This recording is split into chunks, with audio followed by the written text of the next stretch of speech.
গল্পকথার আসরে আপনাদের সকলকেই স্বাগত। আজ আপনাদের জন্য আশাপূর্ণা দেবীর কলমে অভিনেত্রী। দালানের মাঝখানে গালচের আসন পেতে গোটা 8-10 বাটি আর অবভ্য রকমের বড় একখানা থালা সাজিয়ে আহারের আয়োজন করা হয়েছে। জামাইয়ের নয়, বেয়াইয়ের। নতুন বৌমার বাপ এসেছেন বিদেশ থেকে। বাড়ির গৃহিণী নাকি নিতান্তই লজ্জাশীলা, তাই অতিথি অভ্যর্থনার ভার স্বয়ং বধূমাতারই। তা অযোগ্য অধিকারীর হাতে ভার ন্যস্ত হয়নি। নতুন বউ ছেলে মানুষ হলে কি হয়, 3 জনের আহার্য বস্তু একজনের জঠর গুহায় চালান করিয়ে দেবার চেষ্টার জন্য যে অধ্যাবসায়ের প্রয়োজন সেটা তার আছে। শ্বশুরবাড়িতে বাপ ভাই কুটুম, কাজেই বাপের অতি ভোজনের জন্য পিড়াপিড়ি না করবে কেন অনুপমা? বাপ হেসে বলেন, খুব গিন্নি হয়ে উঠেছিস দেখছি, আমার সঙ্গেও কুটুম্বিতা। এত কখনো খাই আমি? খান না সে কি আর অনুপমা জানে না, কিন্তু উপরোধটাই রীতি যে। তাছাড়া শাশুড়ি সামনাসামনি না এলেও আনাচে কানাচে আছেন কোথাও। পরে বউয়ের ত্রুটি ধরবেন না, তাই অনুপমা সৎসায় বলে, আচ্ছা মাছ টাছ না খেতে পারো থাক, পায়েস মিষ্টি এগুলো তো খাবে। এই সন্দেশ এদের দেশ থেকে আনানো, ফেললে চলবে না বাবা। চলে না তো তুই খা বসে বসে। বাপ হেসে উঠে পড়েন। অপচয় সম্বন্ধে কোনো বক্তৃতা না দিয়েই ওঠেন। সাল তারিখের হিসেবে ঘটনাটা 2 যুগ আগের অপচয়ের ভয়ে প্রচুর আয়োজনটা ছিল তখনকার দিনে বিশেষ নিন্দনীয়। একজনকে খেতে বসিয়ে কেবলমাত্র একজনের উপযুক্ত খাবার দেওয়া, সে কেমন? ভেলা ছড়া না হলে আবার আদর কি? আহার্য বস্তুর ওপর মমত্ব বোধটা তো মানসিক দৈন্য। অতি বড় কল্পনা বিলাসীও তখন রেশনের বাজারের দুঃস্বপ্ন দেখেনি। অতএব কাক না বেড়াল সম্বন্ধে কিছুমাত্র উদ্বিগ্ন না হয়েই অনুপমাও বাবার সঙ্গে সঙ্গে উঠে যায় এবং পাশাপাশি চলতে চলতে প্রায় অস্পষ্ট স্বরে বলে, আমাকে নিয়ে যাবার কথা বলবে তো বাবা? এতক্ষণ বলতে পারিনি, জানো তো খাবার সময়টা অনেকের দৃষ্টি নিবন্ধ আছে এদিকে। বাপও মেয়ের সঙ্গে স্বরের মিল রেখে বলেন, বলবো বলেই তো এসেছি। এবারে একলা ফিরে গেলে তোমাদের মা ঠাকুরুনটিকে আর আস্ত রাখবেন আমাকে? ভাবছি কাল সকালের গাড়িতেই নিয়ে যাব। আশায় আকাঙ্ক্ষায় উদ্বেগে উৎকণ্ঠায় কণ্টকিত কিশোরী হৃদয় এক মুহূর্ত অপেক্ষা করতে রাজি হয় না। কাল সকাল, সে যেন সুদূর ভবিষ্যৎ। কিন্তু নতুন বউ বলে কথা, 2 যুগ আগের বউ। বাপের বাড়ি যাবার ইচ্ছাটা প্রকাশ করাটাও অমার্জনীয় অপরাধ। তাই পাকা গিন্নির মতো ফিসফিস করে বাপকে উপদেশ দেয় অনুপমা, গুছিয়ে গাছিয়ে বলো বাবা, জানোই তো আমার শ্বশুর একটু রাগী মানুষ। একটু? বাপ প্রায় স্পষ্ট হেসে ওঠেন, বল যে বিলক্ষণ। চ্যাটাং চ্যাটাং কথা শুনলে মেজাজ ঠিক রাখা যায় না। যাকে এবারে যেমন করে হোক বলে কয়ে কিঞ্চিত আশ্বস্ত অনুপমা বাপকে চোখ টিপে ইশারা করে চুপ করতে বলে। কোথায় যেন পায়ের শব্দ। বাপের কাছে গিয়ে নিয়ে যাবার আবদার করছে। এই অপরাধ ধরা পড়লে রক্ষে আছে। শাশুড়ি লজ্জাশীলা হতে পারেন, তা বলে এত দূর সহ্যশীলা তো হতে পারেন না। ঘণ্টাখানেক পরে সেই দালানেই শতরঞ্চের আসন বিছিয়ে আর গোটা ৫-৬ বাটি ঘিরে থালা সাজিয়ে আহারে বসেছেন বাড়ির কর্তা। সামনে পাখা হাতে অনুপমা। ইনি কুটুম্ব না হলেও অনুরোধ উপরোধের মাত্রাটা ওঠে প্রায় কুটুম্বের পর্যায়ে। সেটাও রীতি। ছেলের বউ যত্ন আত্তি করবে, এই তো স্বাদ মানুষের। তা সে স্বাদ মেটাতে জানে অনুপমা।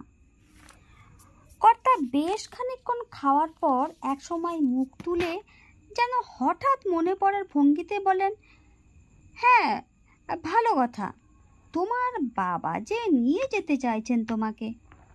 বাবার কথা বাদ দিন, বলে দ্রুত পাখাটা জোরে জোরে চালাতে থাকে অনুপমা।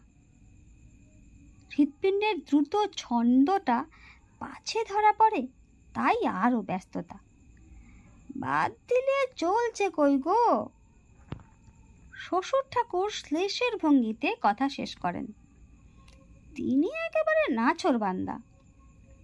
মেয়ে নিয়ে না গেলে তোমার মা নাকি তাকে বাড়ি ঢুকতে দেবেন না শুনলাম। ওই তো হয়েছে জ্বালা। দইয়ের ওপর চিনি দিতে দিতে অনুপমা যেন অগ্রাহ্য ভরে বলে, মার যে কি বাতিক, মেয়েকে দেখতে ইচ্ছে হলেই কান্না জুড়ে দেবেন। আচ্ছা, এ কি, বাবার কি কম মুশকিল? সেবারে অমন পুজোর সময় দিদিরা আসবার কথা ছিল, আসা হলো না বুঝি। ব্যাস, মার ৭ দিন খাওয়া বন্ধ। পুজোর সময় কোথায় নতুন কাপড় চোপড় পরবেন তা নয়। আচ্ছা, সব সময় কি আশা বললেই আশা হয়? সংসারের সুবিধে অসুবিধে দেখতে হবে না? শ্বশুরের মুখের মেঘ কেটে ঈষৎ কৌতুকের বিদ্যুৎ ছটা দেখা দেয়। আমি তো তোমার বাবাকে বলে দিলাম, বলে পায়েসের বাটিটি কাচের গোড়ায় টেনে নেন। অনুপমার মুখেও বিদ্যুৎ রেখা, কিন্তু সুকৌশলে তার উপর একখানি নকল মেঘ ঢাকা দিয়ে হাতের পাকা নামিয়ে গালের হাত দিয়ে বলল, সে কি বাবা, কথা কি দিলেন? মার এই শরীর খারাপ, 2 দিন বাদে ঠাকুর চেয়ে আসবেন, বামুন ঠাকুর দেশে যাবে বলছে। দুশ্চিন্তায় যেন মুষড়ে পড়ে অনুপমা।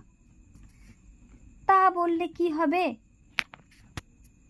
কথার পিছনে ড্যাশ টেনে কর্তা জলের গ্লাসে 2খানা পাতিলেবু নিংড়ে তাড়িয়ে তাড়িয়ে জলটি খেতে থাকেন। অনুপমার মা অবুঝ হতে পারেন, তাই বলে অনুপমা তো হতে পারে না।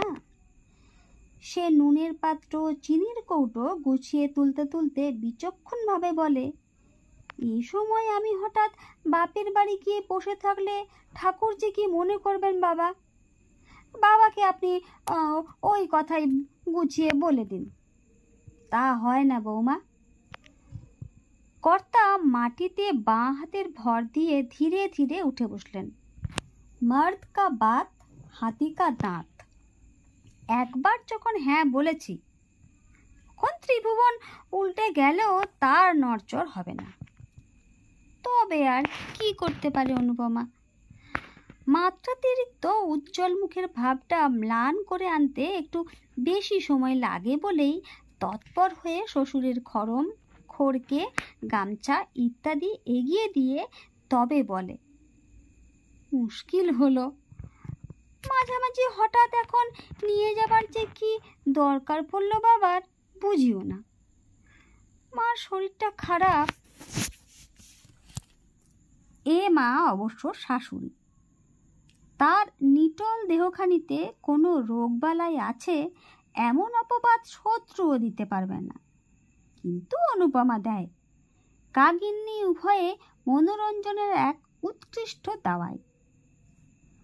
পরবর্তী সেন দালালে নয়, দিনে নয়, রাত্রে। তারানাথকে ছেড়ে যেতে যে কি ভয়ঙ্কর মন খারাপ করছে, সে কথাই ছলো ছলো চোখে বিশদে বোঝাতে হচ্ছে অনুপমাকে। 2 কর্তা মিলে কথা পাকাপাকি করে ফেললেন। অনুপমা বেচারি করে কি? ওর তো আর এখন শুধু শুধু যাবার ইচ্ছে ছিল না। হ্যাঁ, একটা উপলক্ষ থাকতো আলাদা কথা। বড় অবুঝ অনুপমার মা। অথচ বেহায়ার মতো বলতে পারে না অনুপমা সে কথা। কাজেই বিরহ বেদনার যত রকম লক্ষণ আছে সেগুলো সব প্রকাশ করতে হয় তারানাথের অভিমান ভাঙাতে। চতুর্থ দৃশ্যও একটা আছে, সে অনুপমার পিতৃগৃহের পটভূমিকায়। কিন্তু সে কথা থাক, দুযুগ পরের কথাই বলি। দুযুগ কেন, বরং তার বেশি। কালের পরিবর্তন হয়েছে বটে, স্থানটা ঠিক আছে, পাত্রটাও বলা চলে। সেই দালানেই ঠিক সেই জায়গাতেই সেই ভঙ্গিতে বসে আছেন গৃহিণী অনুপমা, পাখা একখানা হাতে। মুখের গড়নটা কিছু বদলেছে, গায়ের রঙের জেল্লাটা গেছে কমে, তবে চুলে যে পাক ধরেছে সেটা এক নজরে চোখে পড়ে না। সামনে আহারে বসেছেন বর্তমান কর্তা তারানাথ। 25-এর ওপর আরও 25 যোগ করলে যে পরিবর্তনটুকু অবশ্যম্ভাবী, তার বেশি কিছু পরিবর্তন দেখা যাচ্ছে না তারানাথের আকৃতিতে। আসনটা আর বাসনগুলো বাপের আমলের, তবে আহার আয়োজনটা নয়, তাতে এই যুগের শীর্ণ ছাপ। অনুরোধ উপরোধের কাজটা ফুরিয়েছে গৃহিণীদের। সচরাচর এ সময় ওই প্রসঙ্গেরই অবতারণা হয়। সে যুগে জলের দরের সঙ্গে এ যুগের অগ্নিমূল্যের তুলনা করে প্রতিদিনই নতুন করে বিস্ময় প্রকাশ করেন অনুপমা। আবার এই উৎকণ্ঠাও প্রকাশ করতে ছাড়েন না, সংসারে এই নবাবী চাল চেলে আর কতদিন চালাতে পারবেন তারানাথ। ছেলেটি তো একেবারে লাট সাহেবের পোষ্যপুত্র, মেয়েটি বাদশার বেগম, এতটুকু ত্রুটি হলেই রসাতল। ছেলে মেয়েদের কান বাঁচিয়েই অবশ্য বলেন অনুপমা, এখনকার ছেলে মেয়েদের তো বিশ্বাস নেই। আজ আর বাজারে আলোচনা নয়, কর্তা রেগে আছেন। অনুপমা নীরব। খানিকক্ষণ খাওয়ার পর হঠাৎ মুখ তুলে তারানাথ বললেন, কি নিয়ে এতক্ষণ বচসা হচ্ছিল বাবুর? বলা বাহুল্য, উদ্দিষ্ট বাবুটি তারানাথের বয়স্ক বেকার পুত্র। এহেন অম্ল রসাত্মক উষ্ণ ভাষা আর কার সম্পর্কে প্রয়োগ করা যেতে পারে উপযুক্ত বয়সের পুত্র ছাড়া? এই বিক্ষোভসূচক শব্দের সঙ্গে অনুপমা উত্তর দেন, আর বলো কেন, সেই দিল্লি যাওয়া, বন্ধুরা যাচ্ছে, অতএব ওরও যাওয়া চাই। দিল্লি দিল্লি করে খেপে উঠেছে একেবারে। তারানাথ বিরক্তভাবে বললেন, এখনো সে ঘোর ধরে বসে আছে? এক কথায় বলে দিচ্ছি, যাওয়া হবে না, ব্যাস। বলে তো আমিও দিয়েছিলাম গো। অনুপমা পাখা নামিয়ে হাত উল্টে বললেন, শুনলে তো, সেই তক্কই তো হচ্ছিল, কেন যাব না, গেলে দোষ কি, লোকে কি যায় না, যারা যাবে তারা সব মরে যায় নাকি? নিষেধের একটা কারণ থাকা দরকার, এইসব পাকা পাকা কথা। নিষেধের কারণ থাকা দরকার? শোনো আস্পর্ধার কথা, তারানাথের অনিচ্ছাটাই তো যথেষ্ট কারণ, তাছাড়াও আরও কারণ দেখাতে হবে ছেলেকে। ক্রুদ্ধ তারানাথ বলেন, আমি ওর তাবেদার নই যে কারণ দেখাবো। একপাল চ্যাংড়া ছোড়ার সঙ্গে হইচই করতে যেতে আমি দেব না। টাকা জোগাবার বেলায় তো আমি বেটা, তবু যদি 1 পয়সা আনবার মুরুদ থাকতো, চুল ছাড়বার পয়সাটি পর্যন্ত হাত পেতে নিতে হয় এই হাবাতে বুড়োর কাছে। তবু কি তেজ, কথাই কওয়া হয় না আজকাল ভালো করে। আমি যেন একটা কীটস্য কীট। অনুপমার কণ্ঠ অনুরূপ সুর।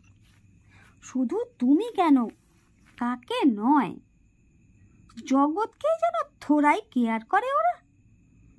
দরকারের সময় হাত পাতার কথা বলছো, তাহলে তো বাঁচতাম। মুখ ফুটে চাইলে মানের কানা খসে যাবে না? সেই সেদে সেদে দিতে হবে, নিয়ে যেন মাথা কিনবেন। তারানাথ গম্ভীরভাবে বললে এখনই আবার তোমারই মানের কানা খসে যাবে। তবে ন্যায্য কথা বলবো, তোমার আশকারাতে এরকম হয়েছে। আশকারা আবার কি? অনুপমা অসন্তোষ প্রকাশ করেন। মেজাজটি তো জানো ছেলের, একটা ন্যায় অন্যায় কথা বলবার জো আছে কি না আমি দেখতাম। তারানাথ হুমকি দিয়ে ওঠেন। বলতে আমি খুবই পারতাম, শুধু পারি না তোমার ভয়ে। হঠাৎ 40-30 অনুপমার মুখে এমন একটা রহস্যময় হাসি ফুটে ওঠে যেটা 24 বছরে মানানসই। তবে উত্তরটা বয়স অনুপাতে যেন দেন ভদ্রমহিলা। আহা, মরে যাই, আমার ভয়ে তো অজ্ঞান হয়ে যাচ্ছ তুমি। ভয় করতে হয় আজকালকার ছেলেদেরই করো। ওর কোন বন্ধুর ভাই নাকি বাপের কাছে বকুনি খেয়ে। কে কে ওখানে? তারানাথ অগ্রাহ্যভাবে বলেন, কে আবার? মেধো হয়তো। কি জানি বাবু। অনুপমা সন্দিগ্ধ ভাবে বলেন, মনে হলো যেন খোকা উঠে গেল সিঁড়ি দিয়ে। খোকা আবার কি? এই তো সাহেব সেজে বেরিয়ে যাওয়া হলো বাবুর। পোর্টফোলিওর হাতে ঝোলালে বেরোনো হয় না, কেন এক মস্ত অফিসার। হ্যাঁ, ওই এক ফ্যাশন ছেলের। কিন্তু ঘুরে আসছেন এই কত? কেন ঘুরে আসবে কি জন্য? কি জানি, কিছু ভুলে গিয়েছে হয়তো। পরশু অমনি কত দূর গিয়ে ছুটতে ছুটতে এলো, ঘড়ি ভুলে গেছে বলে। তা আসবেন বই কি, কবজিতে না বেঁধে বেরোলে যে মহাভারত অশুদ্ধ হয়ে যাবে। কই বলো দেখিনি, দৌড়ে গিয়ে সংসারের একটা জিনিস কিনে আন, মাথায় আকাশ ভেঙে পড়বে লাট সাহেবের। বিরক্তি তিক্ত স্বরে কথাগুলি উচ্চারণ করে ছোট এক টুকরো পাতিলেবু গেলাসের জলে গুলতে থাকেন তারানাথ। 3 আনা জোড়া লেবু বড় বড় 2খানা খাওয়া যায় না। অনুগামিনী সতী অনুপমা পতিদেবতার এই ধারালো মন্তব্যটির পিঠোপিঠি বেশ ঘোরালো কিছু বলার আগে একবার উঠে গিয়ে এদিক ওদিক ঘুরে নিঃসন্দেহ হয়ে এসে বসেন এবং এখনকার ছেলেপড়া লেখাপড়া শিখিয়েও যে কত মুখ আর বাঁদর হয় তারই উদাহরণ দিতে তৎপর হয়ে ওঠেন। ভাগ্নে, ভাইপো, ভাসুরপো, বোনপোরা দেখেছেন তো সবাইকে। অন্ধ স্নেহের বসে নিজের ছেলের বিষয় ছেড়ে কথা কইবেন এমন মুখমা অনুপমা নন। 3টে পাশ করে যে ছেলে নির্বিকার চিত্তে 2 বছর ধরে শুধু আড্ডা দিয়ে আর সিনেমা দেখে বেড়ায়, তার আবার পদার্থ আছে কিছু? কেন উঠে পড়ে লেগে চেষ্টা করলে কিছু একটা জুটতো না এতদিনে? তবু তো বাপের কিছু আসান হতো। দামি দামি আর ভালো ভালো আরো অনেক কথাই বলেন অনুপমা। তাড়াতাড়ি আজ খেয়ে ওঠার তাড়া নেই তারানাথের। ধীরে সুস্থে খেয়ে উঠে পানের ডিবে হাতে বাইরের ঘরে চলে যান। এই দুপুরে দাববার আড্ডা বসে পাড়ার হিমাংশু বাবুর সঙ্গে। আসবার সময় হয়ে এলো তাঁর। অনুপমা ঠাকুর চাকর সকলের খাওয়ার দেখাশোনা করে সবে খেতে বসেছেন। মেয়ে শিলা নেমে এসে ব্যস্তভাবে বলে, ঠাকুর, উনুনে আগুন আছে তো? থাকে তো একটু চায়ের জল চড়িয়ে দাও তো চট করে। চায়ের জল বেড়া 1:30টার সময়? অনুপমা অবাক হয়ে বলেন, এখন চা খাবি? শিলা বিরক্ত স্বরে বলে, আমি কেন, দাদার ভীষণ মাথা ধরেছে তাই। দাদা? খোকা বাড়ি আছে নাকি? বুকের রক্ত হিম হয়ে আসে অনুপমার। আছেই তো, বেরিয়ে গিয়ে ঘুরে এসে শুয়ে পড়েছে মাথা ধরেছে বলে। কই ঠাকুর দিয়েছ? শিলার চিত্ত জগতে একমাত্র সম্মানিত ব্যক্তি দাদা। গোগ্রাসে ভাত কটা গিলে নিয়ে ছুটে উপরে গিয়ে ছেলের ঘরে ঢুকে একেবারে বিছানায় বসে পড়েন অনুপমা। শঙ্কিত স্বরে বলেন, কি হয়েছে রে খোকা? বেরিয়ে আবার ফিরে এসে শুয়েছিস? শরীর খারাপ হয়েছে? বলা বাহুল্য, স্নেহাতুর মাতৃকণ্ঠের এই শঙ্কিত প্রশ্নের উত্তর তিনি পান না। অবস্থা নির্ণয়ের প্রথম পর্যায় হিসেবে গায়ের উত্তাপ পরীক্ষা করতে যেতেই তৎক্ষণাৎ হাতখানা সরিয়ে দিয়ে পাশ ফিরে শোয় খোকা। অনুপমা এই অপমান গায়ে না মেখে পুনঃ প্রশ্ন করেন, কখন এলি তুই? খোকা নিরুত্তর। অতএব নিঃসন্দেহ তার সম্বন্ধে বাপ মায়ের মধ্যে যে উচ্চাঙ্গের আলোচনা চলছিল সে তার কর্ণগোচর হয়েছে। তা হোক, অনুপমা তো হেরে ফিরে যাবেন না, তাই সক্ষোভ বেদনায় বলেন, আজই হঠাৎ শরীর খারাপ করলি? পরশু তোদের বেরোনোর কথা না? বেরোনো? খোকা যেভাবে ভ্রু কুচকে তাকায় তাতে আর যাই হোক খোকার তো প্রকাশ পায় না। বেরোনো মানে? যাচ্ছে কোথায়? অনুপমা যেন অবোধ, অনুপমা যেন আত্মবিস্তৃত, অনুপমার যেন এখনো শৈশব কালই কাটেনি। তাই প্রায় শিশু সুলভ সরলতাতেই বলেন, কেন, তুই যে বলেছিলি মঙ্গলবারে স্টার্ট করবে ওরা? ওরা করবে আমার কি? ওদের নিজের পয়সা আছে, ওরা যা খুশি করতে পারে। হঠাৎ আচমকা প্রায় শিলার মতো ভঙ্গিতেই খিলখিল করে হেসে ওঠেন। 20 বছর আগে দুধ খেতে নারাজ ছেলেকে যে সুরে কথা বলে কায়দায় আনতেন, প্রায় তেমনি ছেলে ভোলানো সরে বললেন, ও তাই বলো, বাবুর রাগ হয়েছে? কে বকেছে, কে মেরেছে, কে দিয়েছে গাল? তখন বুঝি ওর বাক্যবাণগুলি কানে গেছে। তাই ভাবছি কি হলো খোকার? নে নে, মন খারাপ করিসনি, টাকা তো আমি দেব বলেছি। তুমি আর কোন আকাশ থেকে টাকা পেরে আনবে শুনি? তারানাথ রায়ের টাকাই তো। শখ করে বেড়াতে যাবার রুচি আমার আর নেই মা, একটু ঘুমোতে দাও, বেকারের আবার শখ সাধ।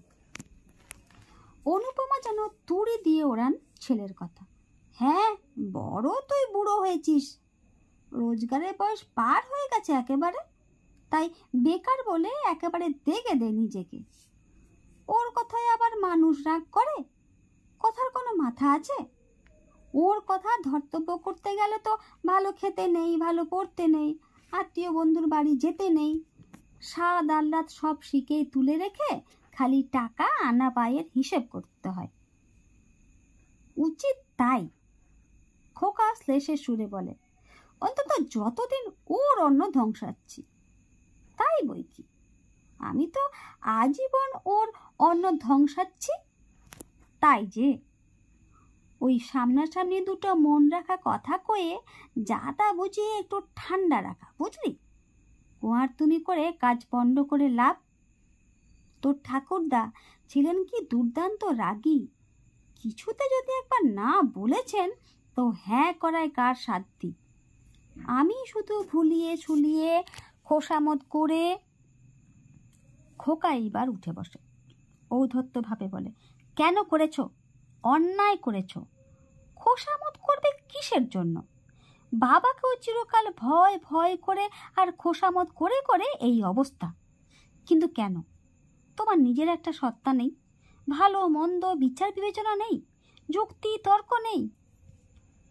সূক্ষ্ম একটি হাস্যরেখা ফুটে ওঠে অনুপমার বাঁকা ঠোঁটের কোণে। যুক্তিতর্ক? অনুপমার ভিতরে যুক্তিতর্ক নেই। এত অজস্র আছে যে তার প্রবল স্রোত সমুদ্রের স্রোতের মতো ভাসিয়ে দিতে পারে বাপ ছেলে দুজনকেই। কিন্তু ভাসিয়ে দিলে চলে কই অনুপমার? বিচার বিবেচনা সে যা আছে তার প্রমাণ দিতে গেলে তো সংসার করা কবে ঘুচে যেত অনুপমার।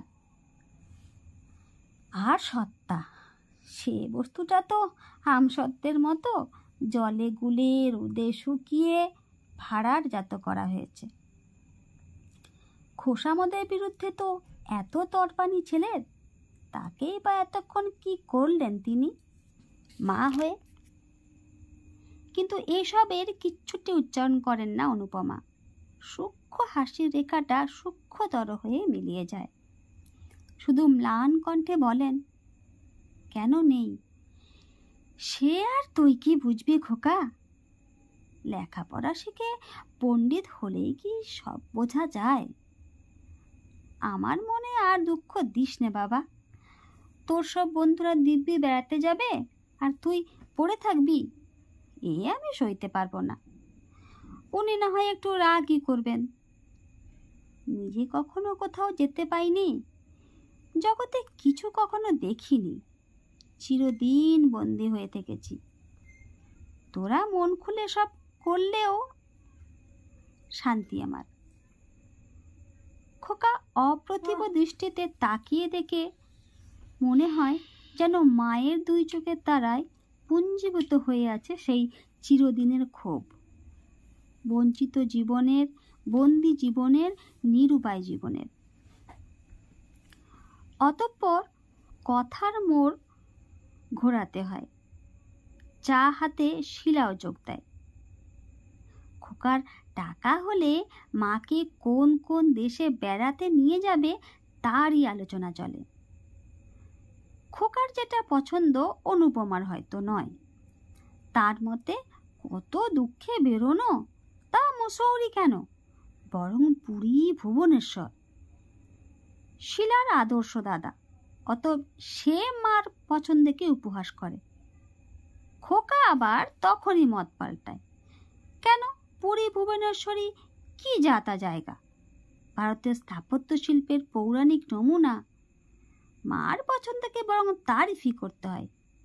অতএব তাই তৎক্ষণাৎ শিলার কটকি শাড়ি কেনা হয়, ক্ষেত্রের কাঁসার বাসন, আর পরবর্তী ট্রিপটা সম্বন্ধে গবেষণা চলে।